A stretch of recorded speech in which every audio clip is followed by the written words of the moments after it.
This is one of a series of programs dealing with equipment safety. The series title, You Owe It to Yourself, was suggested by the three factors that every good equipment operator must always have. Operating skill. The operator must be familiar with the equipment and must be aware of what is happening in and around the operating area and realize that every situation is different. What worked yesterday may or may not work today. O. The dictionary defines that as being under an obligation to pay. And pay you will if you do not possess and make use of those three things. Three things that apply to all kinds of equipment in all kinds of situations. Today we are going to look at one aspect of equipment safety, backing. Look at these pictures. Fenders, trucks, cars. Hello, I'm Bob Kelly from the Training Division. And those interesting pictures you just looked at have one thing in common. Each of those objects was hit by something that was backing up. A truck, a car, even on occasion mowers. Backing accidents account for 10% of our accident rate. That's really incredible. Have you seen the ads that tell you that you're in more danger in your home than you are anywhere else? In your home, the area where you exercise the greatest amount of control. Now, it seems to be equally true for our equipment. Most of our backing accidents occur in areas that we supposedly control. Whether it's the garage, the yard, the tool shed, or the work site. So let's look at backing as it occurs in those areas, and let's look at it in relation to the common pieces of equipment, like the roller, the grader, the backhoe, the truck. We've established what it is we're going to talk about, backing. Let's look at the where, and let's begin with the garage. Now, the physical restrictions of your garage are something you're going to have to just work around. There is no ideal. But there are things you can do.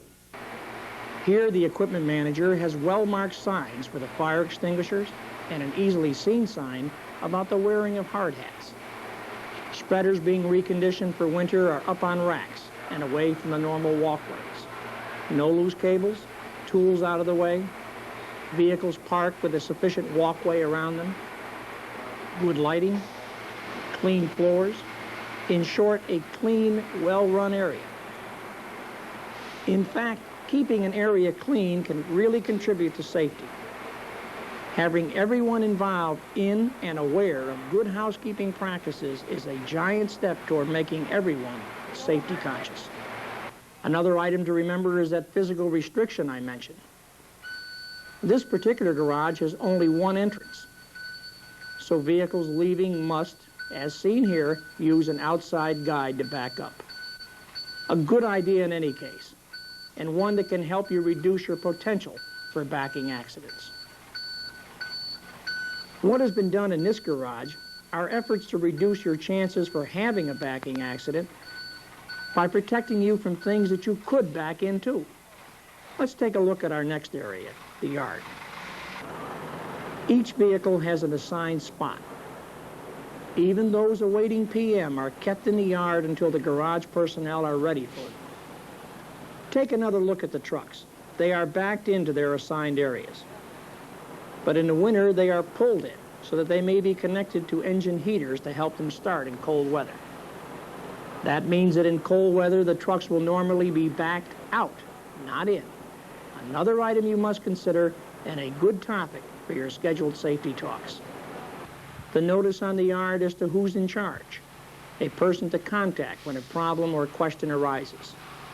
Private vehicles in assigned, numbered spaces. A good procedure for keeping employees' cars away from production areas. Another couple of touches. The designated parking place for the loader. Usually the first piece of equipment fired up in the morning and one of the last to be put away. Using an out-of-the-way area to store plows that have been sandblasted and painted.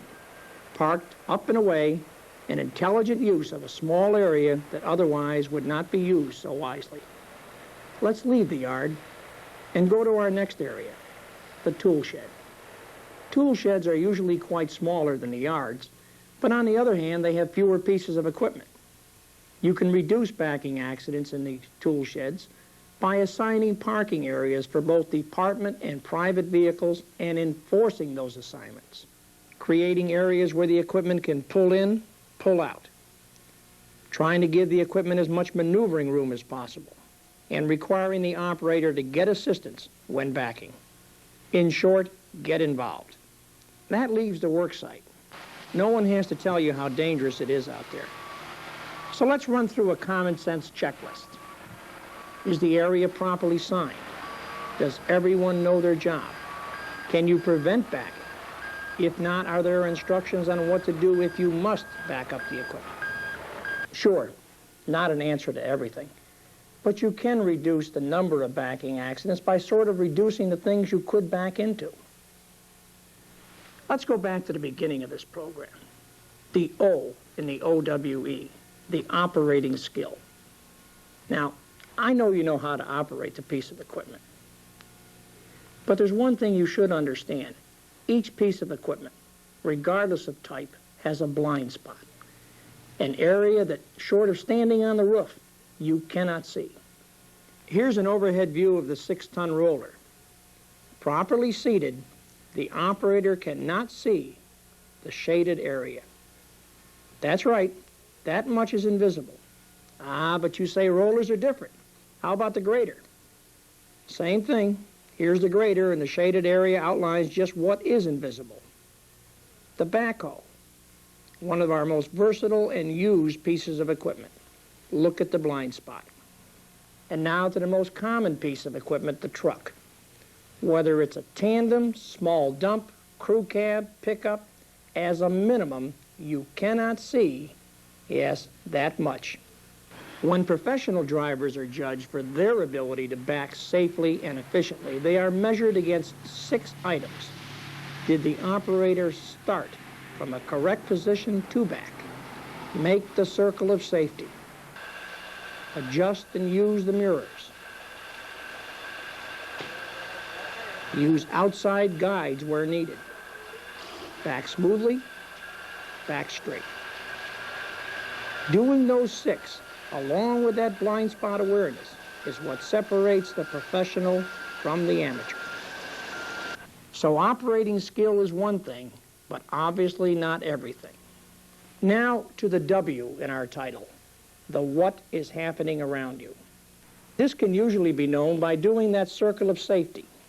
But don't wait 2 or 3 minutes after doing the circle and then start to back up. Something could have changed. Look at this guy. Circle's done. Hey, where'd he come from? Just that easy. So make sure the last look you take is back. What about the big E in our title? The every situation is different. Are you driving a different piece or type of equipment? What about the weather? Rain reduces visibility. Snow can obscure items on the ground. What about the time of the day? Running late? Got an appointment? A little tired? Those are the things that can cause you to reduce your awareness that every situation is different. Now, what we've looked at are really just common sense items. We looked at the garage, we looked at the yard, the tool shed, and the work site in ways that we could reduce backup accidents. We looked at the blind spots, something that even experienced operators tend to forget. We talked about the need for the operating skill, the awareness of what is happening around you, and the fact that every situation is indeed different. Safety is a constantly emphasized subject. Tailgate talks, safety grams, notes from your boss, comments from your coworkers, words, words, words. But you better listen, if for no other reason than you owe it to yourself.